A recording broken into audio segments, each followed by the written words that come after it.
Bom dia, prezados irmãos e irmãs. O título de nossa mensagem hoje é Sal e Luz. E o texto bíblico para a nossa edificação está no Evangelho de Mateus, capítulo 5, versículos 13 a 16. Assim diz a palavra de Deus: Vocês são o sal da terra. Ora, se o sal vier a ser insípido, como lhe restaurar o sabor? Para nada mais presta, senão para, lançado fora, ser pisado pelos homens. Vocês são a luz do mundo. Não se pode esconder uma cidade situada no alto de um monte, nem se acende uma lamparina para colocá-la debaixo de um cesto, mas num lugar adequado onde ilumina bem todos os que estão na casa. Assim, brilhe também a luz de vocês diante dos outros, para que vejam as boas obras que vocês fazem e glorifiquem o Pai de vocês que está nos céus. Oremos. Santo Deus, nosso Pai, neste texto nós aprendemos como deve ser a nossa atitude para com o mundo. E por isso, querido Deus, pedimos que o Teu Santo Espírito nos ajude a sermos verdadeiramente sal da terra e luz do mundo. Nós te pedimos agradecidos em nome de nosso Senhor e Salvador Jesus Cristo. Amém. Como você e eu temos vivido de maneira a servir a nossa sociedade? Embora não seja o papel da igreja debater questões político-partidárias, nós, como cristãos, vivemos em sociedade. Nós trabalhamos, nós nos relacionamos com as pessoas, nós participamos da vida familiar, da vida comunitária, e por isso nós estamos sujeitos a tudo aquilo que acontece ao nosso redor. Então, a vida da sociedade acaba interferindo na nossa vida individual.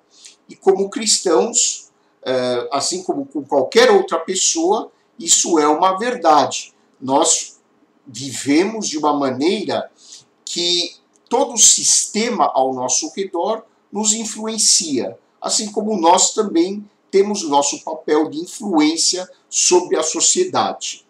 Nós, como cristãos, não estamos vivendo a parte da sociedade, mas nós estamos vivendo no meio das pessoas, interagindo com todas elas. Desta maneira, tudo aquilo que acontece na vida de uma nação, tudo aquilo que acontece, inclusive na esfera política, acaba de alguma maneira, atingindo as nossas vidas individuais, acaba atingindo as igrejas, acaba afetando de maneira positiva ou negativa os relacionamentos que temos uns com os outros. E nesta semana, todos nós assistimos a um fato muito triste da vida política de nossa nação, em que um deputado federal, de maneira bastante agressiva, violenta, se dirige a ministros do Supremo Tribunal Federal, inclusive com ameaças. A mim, como pastor, a nós, como igreja, não cabe discutir a questão política em si. Não é a nossa preocupação, nesse momento, enquanto estivermos no papel de igreja, discutir questões que se refiram a ideologias partidárias. Não, não é esse o nosso papel. Como indivíduos, nós podemos participar desse tipo de debate, mas enquanto igreja, enquanto pastor, eu não vou me manifestar em relação a questões partidárias.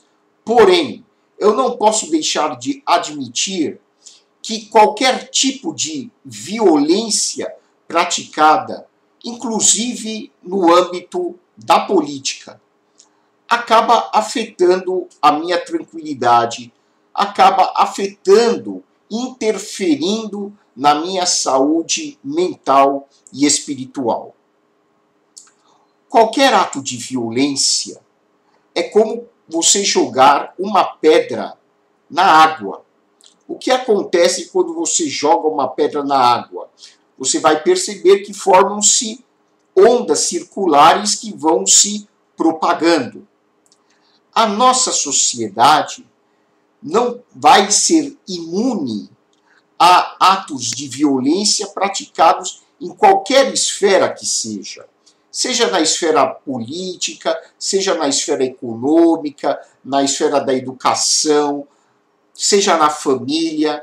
Todos nós acabamos sendo vítimas da violência, seja praticada de maneira direta ou seja de maneira indireta. Seja ela uma violência física, seja ela uma violência verbal, enfim, qualquer atitude que traga ameaça, que traga violência, acaba afetando o funcionamento individual e de todo o sistema envolvido, aí incluindo as famílias e as várias instituições.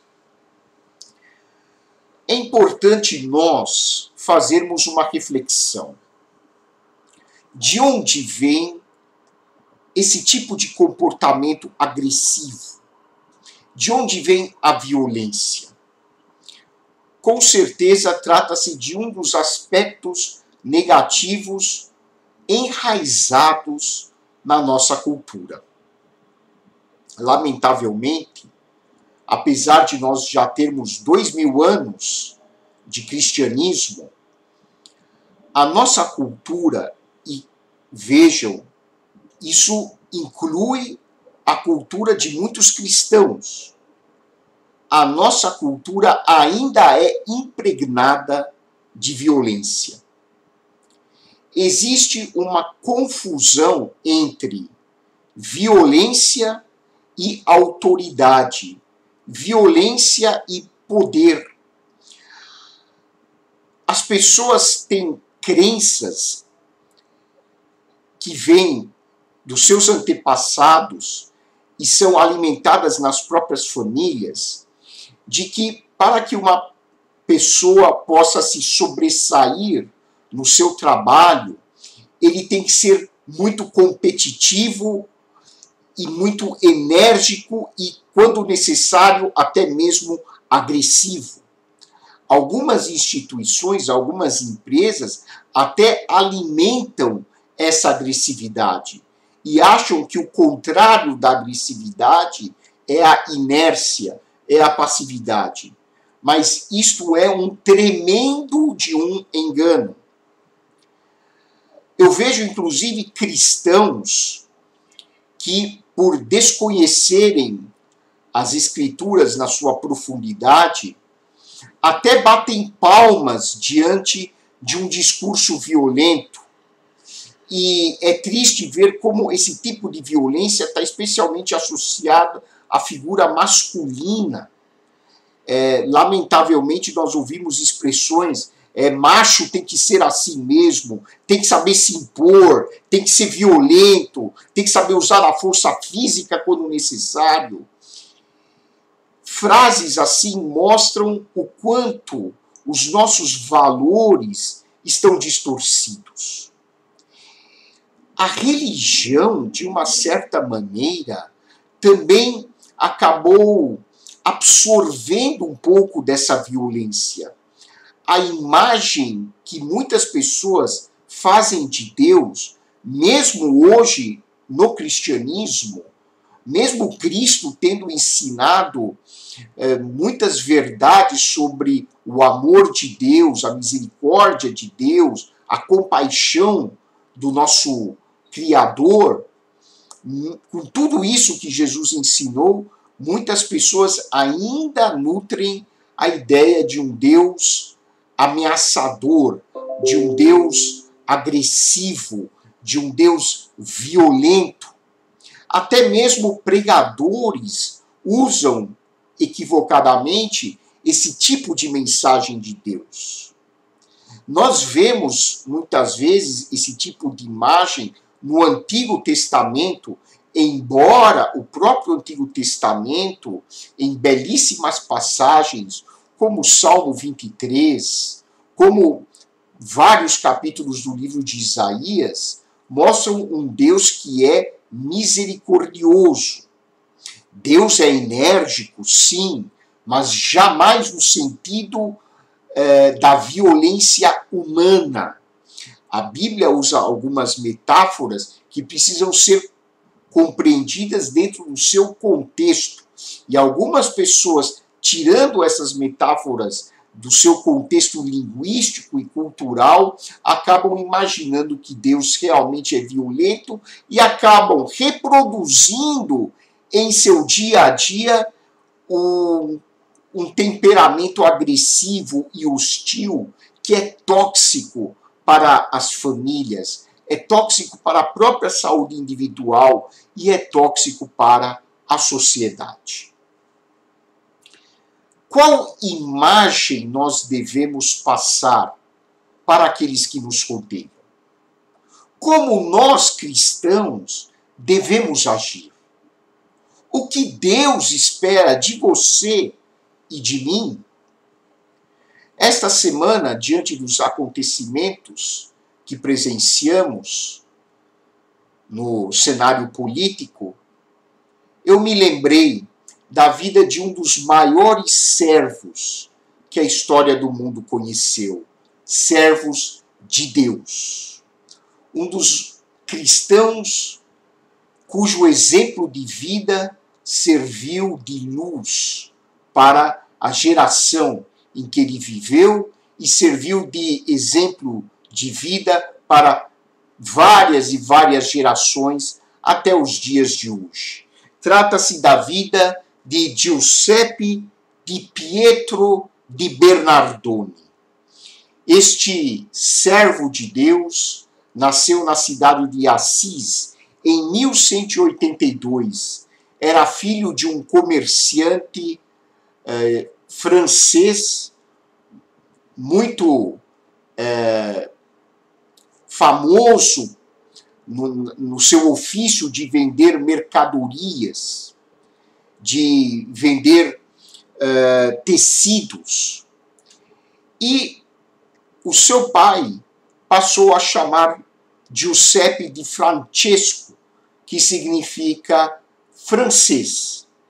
E ele veio a ser conhecido depois na história do cristianismo, e particularmente na tradição católica romana, como São Francisco de Assis.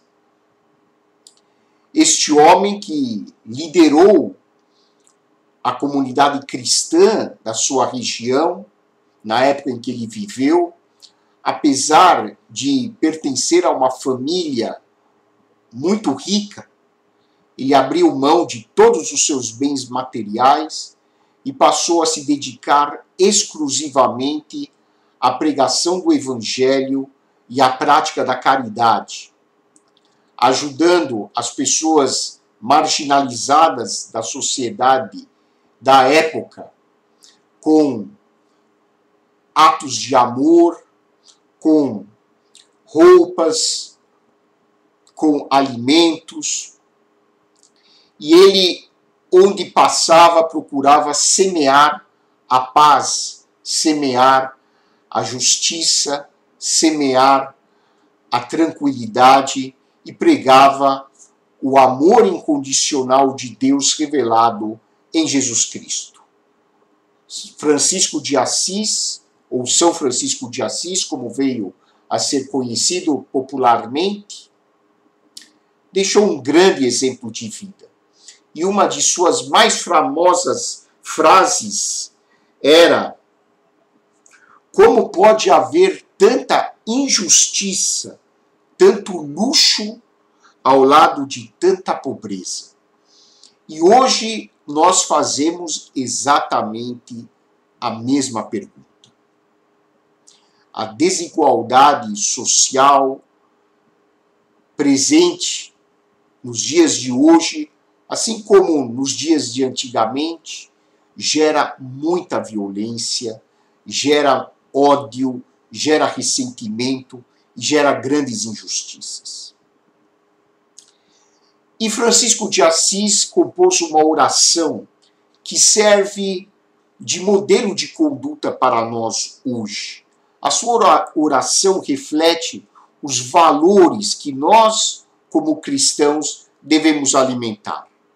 A sua famosa oração diz assim: Senhor, fazei-me instrumento da vossa paz. Onde houver ódio, que eu leve o amor. Onde houver ofensa, que eu leve o perdão. Onde houver discórdia, que eu leve a união. Onde houver dúvidas, que eu leve a fé.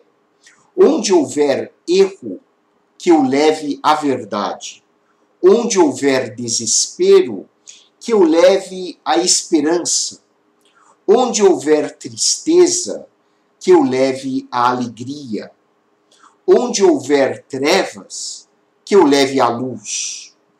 Ó Mestre, fazei que eu procure mais consolar que ser consolado, compreender que ser compreendido, amar que seja amado, pois é dando que se recebe, é perdoando que se é perdoado, e é morrendo que se vive para a vida eterna.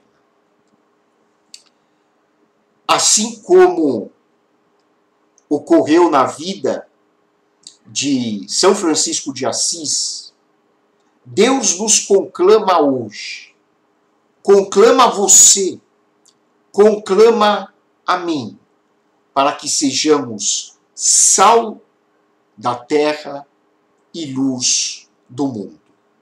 E como nós podemos ser sal e luz numa sociedade onde a violência ainda faz parte da cultura das pessoas? Como nós podemos ser sal e luz numa sociedade de tantos paradoxos, com tanta injustiça, com tanta desigualdade?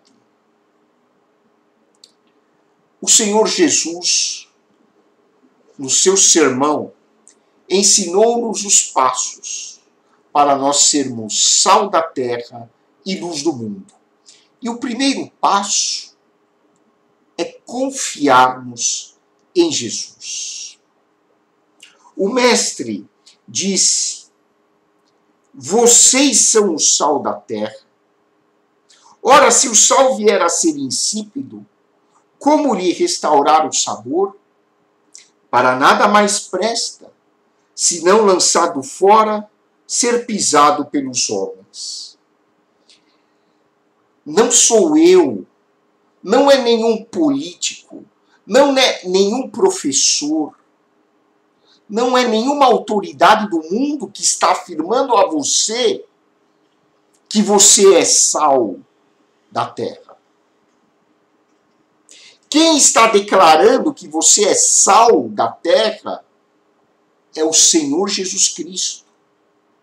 O Filho de Deus está olhando para você neste momento, chamando-o pelo seu nome e dizendo: Roberto, Ana, Márcia, Marcos, João, vocês que confiam em mim, vocês que reconhecem que eu sou o Filho de Deus que vim ao mundo, vocês são o sal da terra.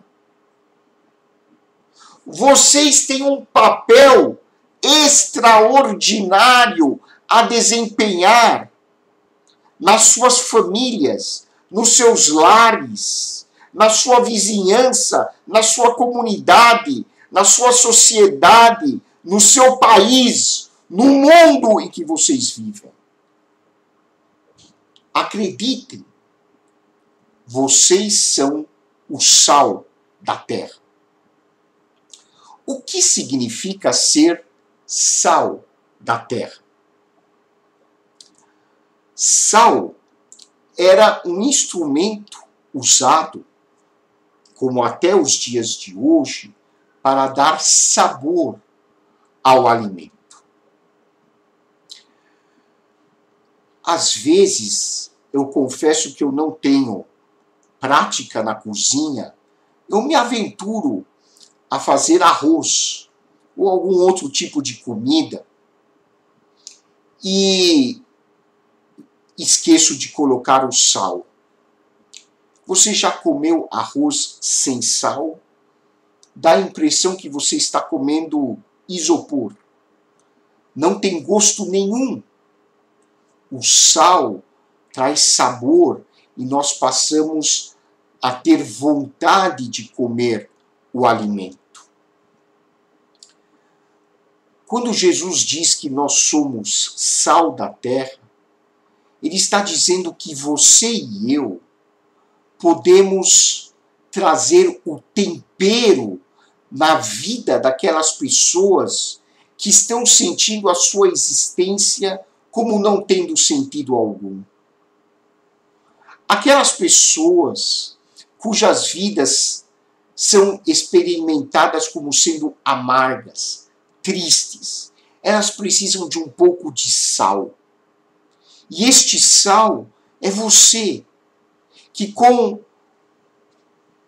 o seu comportamento transformado pelo Espírito Santo pode trazer esperança, uma mensagem de ânimo, uma mensagem de coragem para as pessoas que precisam ouvir palavras assim. E na nossa própria vida, às vezes nós sentimos que a nossa existência virou um tédio. Acontece. Mas quando nós percebemos que a nossa vida está muito monótona, virou um tédio, é porque nós estamos deixando de ser sal da terra. Nós estamos deixando de transparecer Jesus nas nossas vidas. Quando as pessoas ao nosso redor olham para nós e não sentem nenhuma diferença com a nossa presença, não se sentem bem porque nós estamos lá, é porque nós deixamos temporariamente de ser sal da terra. Você está trazendo sabor à sua vida e à vida das pessoas com quem você convive? Você está, através das suas palavras, das suas atitudes, dos seus gestos, dos seus sorrisos, você está temperando a sua vida e a vida das pessoas que convivem com você? Você torna a vida dos seus familiares, amigos, vizinhos e colegas de trabalho mais saborosa, mais divertida, mais agradável. As pessoas desejam a sua presença porque você lhes dá prazer através das palavras que você fala. Isto é ser sal da terra. Mas o sal não tem apenas a função de salgar, de temperar. Na época em que não havia geladeira, congelador, freezer, as pessoas conservavam os seus alimentos com sal. O sal permitia que eles pudessem conservar a comida por mais tempo. E aqui vem uma comparação, uma simbologia muito importante. Você, como sal da terra, ajuda a preservar os valores que permitem a continuidade da nossa existência. Se as pessoas que têm consciência do amor de Deus, que têm Cristo como o seu parâmetro de comportamento, se essas pessoas de uma hora para outra deixassem de existir, se o mundo fosse habitado apenas pelas pessoas que rejeitam o Criador, pelas pessoas que são antipáticas aos ensinos de Jesus, pelas pessoas que têm alergia a tudo aquilo que é sagrado, o mundo se autodestruiria em pouquíssimo tempo. As famílias se desintegrariam rapidamente. A nossa sociedade iria virar um caos.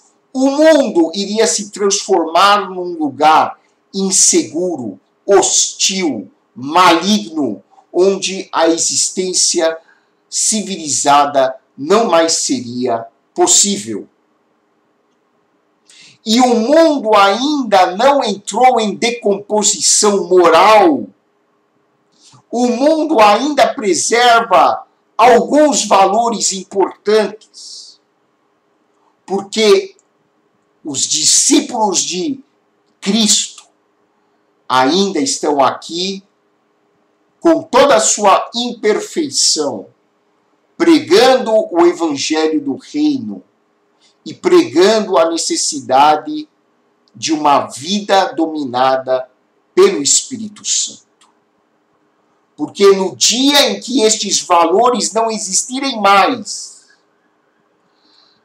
o mundo será o verdadeiro inferno.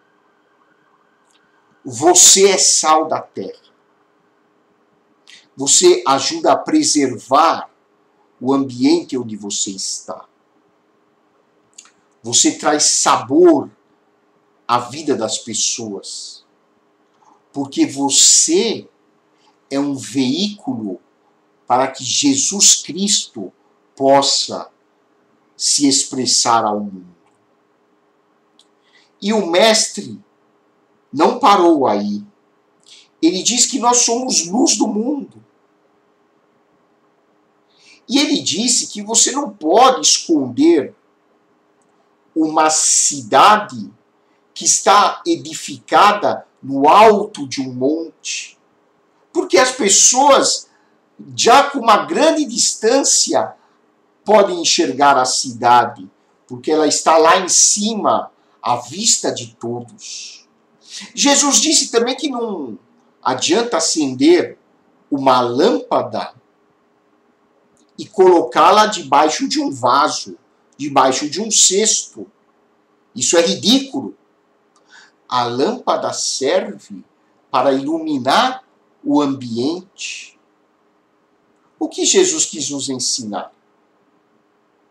Se você é luz, você só é luz porque Jesus está em você.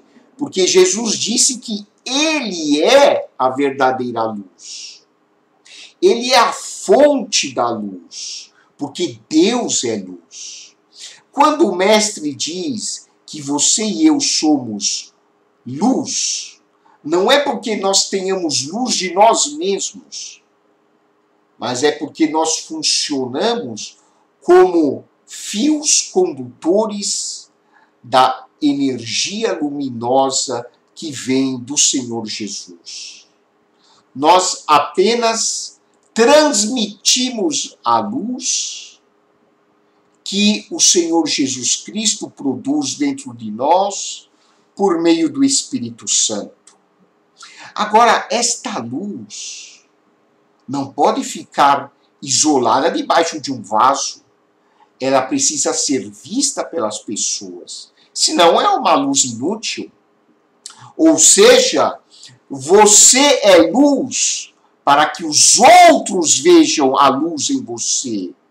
Você é luz para fazer diferença onde você está. Você é luz para iluminar a vida das pessoas que estão em trevas, das pessoas que estão acorrentadas ao pecado, das pessoas que estão morrendo no vício do álcool, no vício do cigarro, no vício das drogas, no vício das compulsões, sejam elas de que natureza forem. Você é luz para fazer a diferença na sua casa, na sua família, na sua comunidade, na sua vizinhança, na sua sociedade, no seu país, no mundo. Não são os políticos que vão isoladamente transformar o mundo e melhorar o mundo. É você, como membro do corpo de Cristo, que tem esse poder. Através da luz de Jesus, você pode transformar as pessoas ao seu redor, porque você é sal, você é luz. Nós podemos ser sal da terra e luz do mundo, portanto, refletindo essa luz de Jesus. É importante a cada dia eu fazer um exame, um autoexame, e verificar se, através das minhas atitudes, do meu comportamento, das minhas ações, dos meus gestos, das minhas palavras, eu consegui refletir a luz de Jesus às pessoas. Você, por exemplo, que é pai de família, você que é casado, o seu marido, a sua esposa, os seus filhos, conseguem ver essa luz de Jesus através de você? O Evangelho começa no lar. Não adianta eu pregar e falar de Jesus às pessoas se a minha esposa, os meus filhos, não perceberem essa luz em mim. Eu apenas estaria enganando a mim mesmo, enganando as pessoas. Eu estaria sendo uma fraude. Eu preciso demonstrar essa luz de Jesus começando em casa. A minha esposa precisa olhar para mim e dizer, realmente eu vejo Jesus através de você. O marido precisa olhar para a esposa e dizer, olha, eu vejo Jesus através de você. Os nossos filhos precisam olhar para os pais e perceberem a luz de Deus através de nós. Hoje a nossa sociedade está vivendo uma violência, inclusive a nível institucional, uma violência banalizada, uma vulgaridade, palavras vulgares sendo ditas em instituições que deveriam zelar pela preservação dos valores. Palavras chulas sendo ditas por autoridades. Tudo isso porque nós, igreja, nós cristãos, temos falhado em sermos luz do mundo, em sermos sal da terra. Vamos recuperar o sabor do sal, porque o Senhor Jesus nos admoestou. que se o sal vier a se tornar insípido, para nada mais resta, a não ser para ser lançado fora e ser pisado pelos homens. O mestre foi enérgico. Se a igreja deixar de ser luz, ela não serve para mais nada, a não ser para ser lançada fora e ser pisada pelos homens. Quem falou isto foi o mestre. Meus irmãos, minhas irmãs, é uma frase dura, não é violenta, mas é dura. É uma frase que nos serve de motivo de reflexão, que as nossas palavras sejam palavras edificantes, construtivas, positivas. E, finalmente, se quisermos ser sal da terra e luz do mundo, é importante nós praticarmos boas obras, obras de caridade, obras de amor, obras de ajuda para as pessoas carentes, porque o Senhor Jesus disse: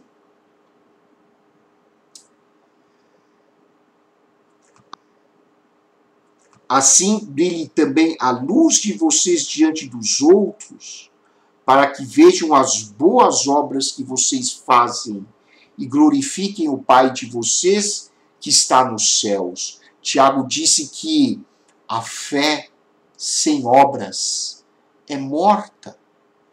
Assim como o corpo sem espírito é morto, disse Tiago, a fé sem obras é morta.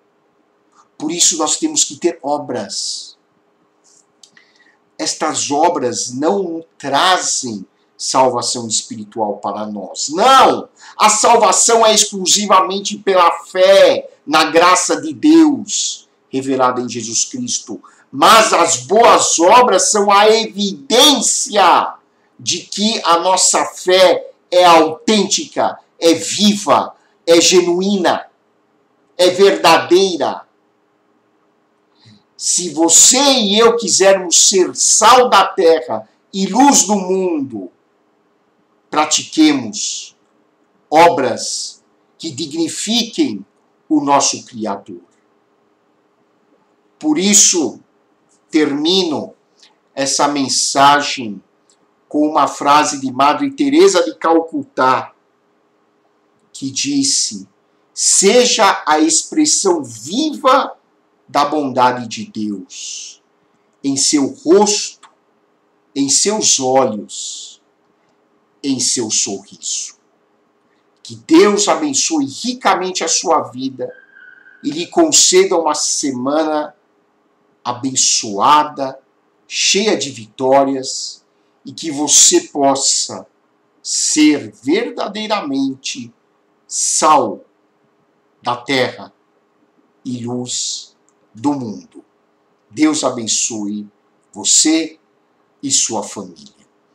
E que a graça de nosso Senhor e Salvador Jesus Cristo, o amor de Deus, o nosso Pai, e a comunhão do Espírito Santo sejam com todos vocês, povo de Deus, agora e para sempre. Amém.